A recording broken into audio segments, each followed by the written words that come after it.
우리나라와 미국의 역사적인 첫 고위급 관세 협의가 내일 밤 공식 시작됩니다. 트럼프 대통령이 동맹국인 우리나라를 본보기로 삼으려 될 거란 전망 속에 트럼프 대통령이 일본과 협상에서처럼 직접 나설지 또 방위비까지 들고 나올지 주목되는데요. 관련해서 이종수 MCL 해설위원과 짚어봅니다. 어서 오세요. 네, 수고 많으십니다. 네.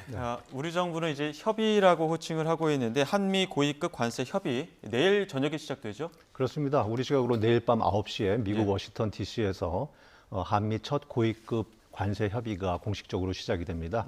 우리나라에서는 이제 최상목 지금 그래픽에서 보시는 것처럼 경제부총리와 그다음에 안덕근 산업통상자원부 장관이 참가를 하고요. 미국 측 카운터파트로는 벨선트 재무장관 그리고 그리어 USTR 미 무역 대표부 대표가 참가를 하기 때문에 2+2 협의가 진행이 됩니다. 모레까지 이틀 동안 진행될 예정인데요. 미국 측 제안으로 이루어졌다고 이게 정부가 설명을 하고 있고요. 트럼프 행정부는 지금 우리나라뿐만 아니라 일본, 인도, 호주, 영국 이렇게 동맹국, 우방국 5개 나라를 이제 우선 협상 대상국으로 지정을 해서 지금 협상을 시작을 하고 있습니다. 우리는 말씀하신 대로 지금 협상이라는 용어 대신에 협의를 쓰고 있지 않습니까? 이제 협의라는 게 덜 구속적이고 그다음에 덜 공식적이고 그런 대화다 뭐 이런 의미일 텐데요. 제가 보기에는 한마디로 이제 좀 탐색전 성격이 강하다 이렇게 보여집니다. 이번 논의 테이블에는 어떤 의제가 오를까요? 근데 우리나라 정부랑 이제 트럼프 행정부 사이에 생각하는 그 의제가 좀 차이가 있어 보입니다. 트럼프 대통령이 이제 한덕수 대행과의 전화 통화에서 그러니까 지금 그래픽에서 보시는 것처럼 한국의 대미 무역 흑자 그리고 자동차, 철강, 반도체 등 이제 관세 여기는 이제 물론 비관세 장벽까지 다 포함이 되는 거죠. 조선업 협력 이렇게 나아가서 지금 한미 방위비 협상까지 한 바구니에 담아서 이걸 원스톱 협상을 하자 이렇게 기대를 했는데 우리 정부는 이번에는 이제 방위비 협상 문제는 다루지 않았으면 하고 있고요. 그런데 미국 측이 막 요구하고 그러면은 들어보겠다 이런 입장입니다. 예, 보시는 분들 이해를 좀 돕기 위해서 의제를 하나하나씩 좀 살펴보겠습니다. 먼저 대미 무역 흑자 부분 어떻습니까?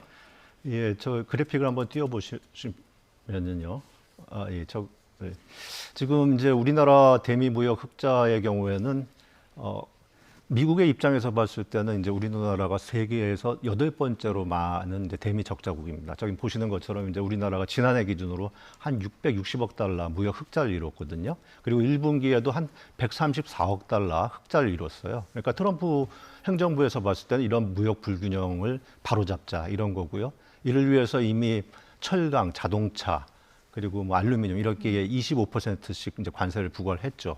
그리고 이제 우리의 주요 수출품이라 할 수 있는 반도체, 전자제품 일부 여기에 대해서도 이제 조사를 통해서 관세 여부를 결정하기로 지금 한 상황입니다. 우리 정부 입장에서는 이제 이번 협의를 시작으로 해서 이러한 관세, 주요 수출품에 대한 관세를 철폐하고 인하하는 것을 이끌어내 보겠다 이런 거죠. 또 다른 의지를 보면 비관세 분야나 조선업 협력 그리고 미국산 LNG 수입 확대하는 부분도 논의가 될 걸로 보이죠. 네, 그렇습니다. 이제 비관세 장벽으로요.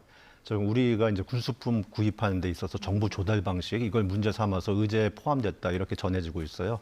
이를테면 이제 규모가 큰 뭐 군수품이라든가 무기를 이제 구입할 때 우리 정부가 이제 상대에게 기술 이전이라든가 또 국산품 부품 사용해 구매하라 뭐 이런 얘기를 하는 것이 다 불공정 무역이라는 거죠.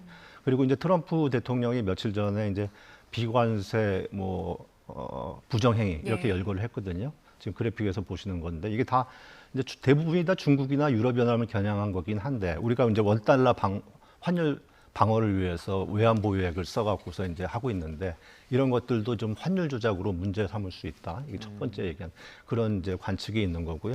그리고 알려진 바대로 이제 미국산 쇠고기 지금 뭐 30개월 미만으로 지금 이렇게 수입을 제한해 두고 있는데 이것도 문제 삼을 수 있고 또 고정밀 지도 데이터를 지금 해외에 반출하는 거에 대한 제한을 두고 있는데 이것도 문제 삼을 수 있다. 이런 관측이 지금 나오고 있는 것이죠.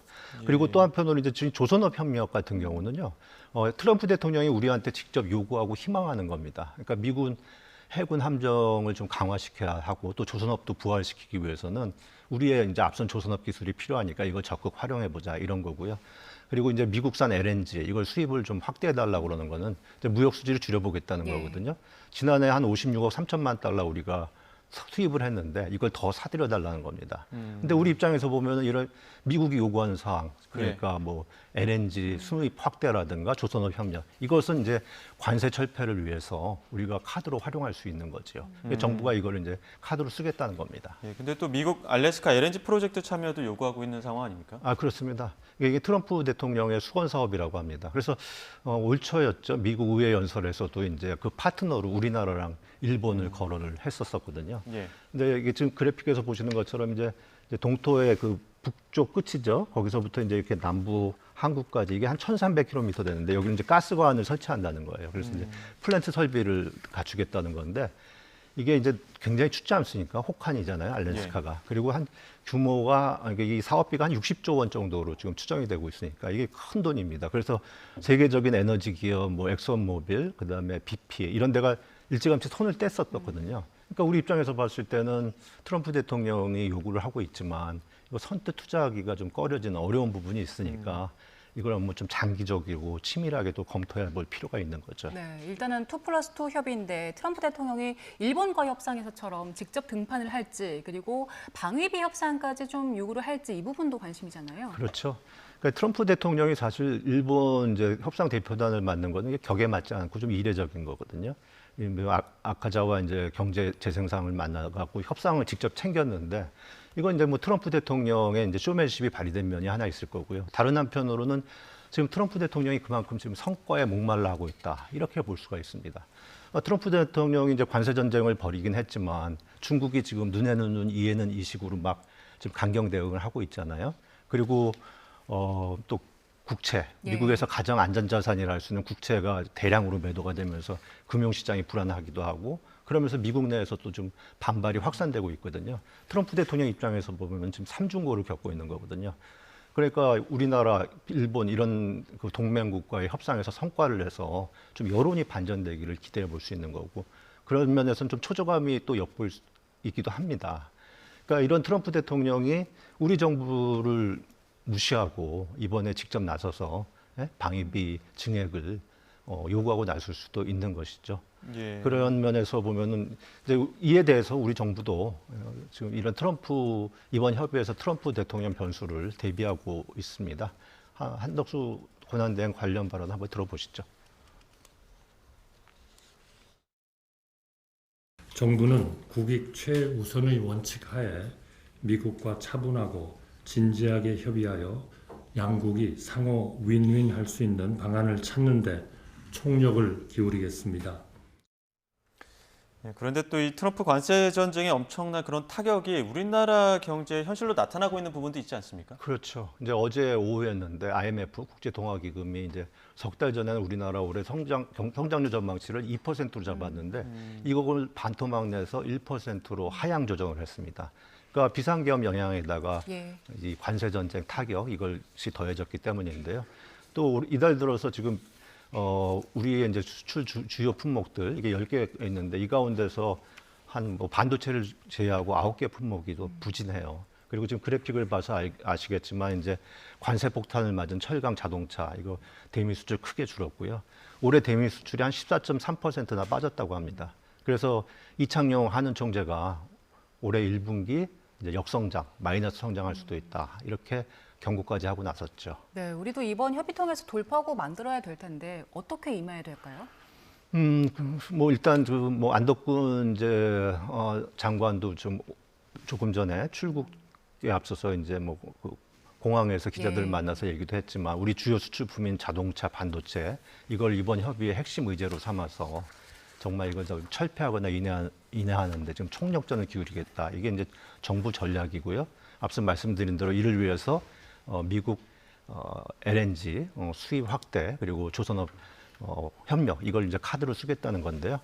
하지만 이제 미국의 뭐 노골적인 압력 여기에 우리가 서두르지는 않겠다. 이게 이제 정부의 좀 확고한 입장으로 비칩니다. 안덕근 장관 얘기를 한번 들어보시죠.